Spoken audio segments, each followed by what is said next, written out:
Good morning, everybody. It's Inauguration Day. Some people are excited. Some people are, still upset. Some people don't know what to think. And I know a lot of people are nervous because our soon-to-be president has used the word tariffs in reference to things from other countries.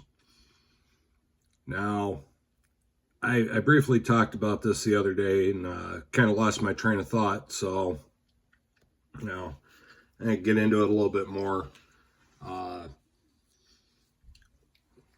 And I don't see him going after precious metals. I don't see him going over after the silver and the gold that's coming from overseas because of where it's coming from. When he talks about tariffs, he's talking about, literally everything being made mostly in China. Your refrigerators, your microwaves, your stoves, the phone you're probably watching this on right now, your television sets. Everything comes from China. What kind of car do you drive, or what kind of vehicle do you drive? You're driving a Ford, you're driving a GM, you're driving a Chrysler product, or are you driving a Honda, a Suzuki, a Hyundai, Kia, stuff like that. And there used to be a time in this country where everything, the big push, buy American. Buy American, buy American. And we've gotten away from that. And it's about time we get back to it. Putting our homeland first. Putting our neighbors, our friends, our family back to work. As I said in the other video, why are you going to go, why would you go spend all that money on one of these foreign cars when you could go to the dealership and, buy that car, truck that, your neighbor built or one of your family members built. I understand there's, Toyota's got plants over here. If I remember right, Honda's got plants over here. But where does the money ultimately end up? Not in America.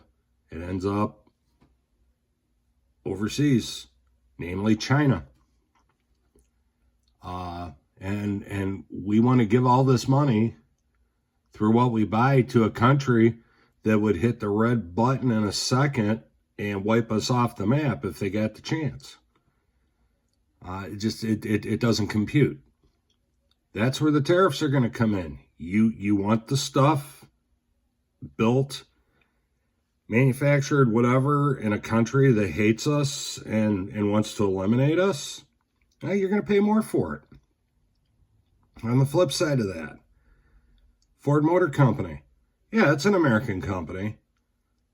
But even though the money ends up back in an American company's pocket, they want to move production of some of their vehicles back down to Mexico.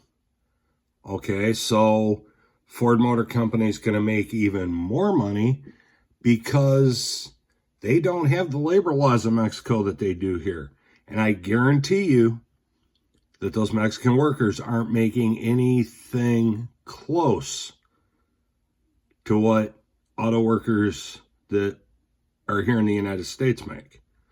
So he told Ford Motor Company, he told their execs right to their face, you want to build these vehicles in Mexico? We're going to slap tariffs on them because you're not paying American workers to build them. And that's where the tariff thing comes from. He wants to put American workers back to work. 4 years ago, we were an energy independent country. We didn't need to buy gas from other countries. We didn't need to buy propane from other countries. We didn't need to buy anything from other countries. We're drilling for our own oil. We were making our own propane, kerosene, all the stuff to produce electricity. Produce electricity the old-fashioned way. And a year ago today, all that changed. Oh yeah, we can still pull oil out of the ground, but we're going to sell it to other countries and then buy our oil from other countries. This will show you the mentality of some of our previous administrations. They used to drill for oil, sell it to British Petroleum, or what you might know as BP. They truck all that oil up to Canada, refine it, and then sell it back to us so that they can turn around and the gas stations can sell it to us for more than they should because BP sold it back to the U.S. for a higher rate. That's what he's eliminating. That's where he's throwing the word tariff out there. But I don't see him going after precious metals. It's not going to gain him anything.